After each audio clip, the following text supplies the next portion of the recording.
Today, in this video, we're going to go over the kettlebell swing, and so we'll demonstrate it, show it to you, and then we'll come back and we'll talk about why you should do this awesome exercise.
Kettlebell swing, or the two-handed kettlebell swing.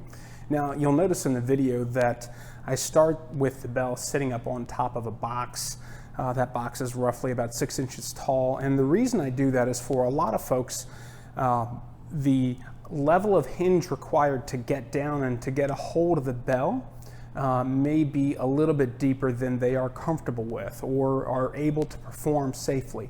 So by elevating the bell a little bit, by bringing the ground up to you a little bit, it gives you a better shot at getting into a good starting position for that initial hike. Now, why do you do an exercise like this? Well, some folks, I've actually heard some people say that the swing is the center of the kettlebell universe.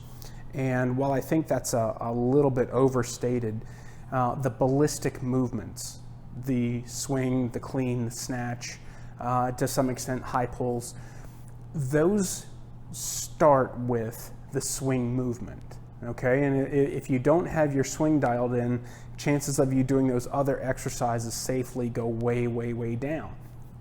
So the swing is it's a great starter point or entry point for some of those other exercises, but the swing in and of itself is a great training tool all on its own. It's a hinge pattern, so it allows you to train that highly useful hinge pattern, which, the deadlift, for instance, belongs in the hinge family. And one of the benefits, I think, of the swing that doesn't get talked about a lot is its ability to maintain your strength without necessarily having to put your body under heavy loads. I have experienced this myself, where I've done nothing but kettlebell training for 8 to 10 weeks, and then I come back and I actually set a PR on the barbell.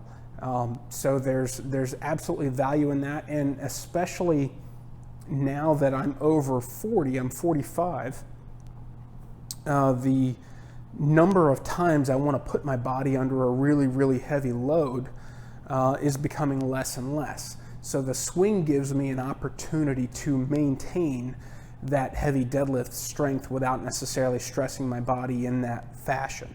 Now, the reality of it is if you want to deadlift heavy, you are going to have to deadlift at some point. But the swing can give you some tools to spread out the number of heavy deadlift attempts you have to make, right? And then the other benefit, the other use for the swing that almost everybody recognizes is the conditioning impact that it can have. It's great for developing strength in your glutes and your hamstrings, your lower back, your upper back, your grip, your core. All of these things get worked when you properly execute the swing. So The swing has tons of benefits, again, if it's done correctly. And it just has tremendous value. And while I think that whole concept of it being the center of the kettlebell universe may be a little bit overstated, it's a highly, highly valuable exercise and tool in your toolkit. So if you've never done it before, give it a shot and let me know how it goes.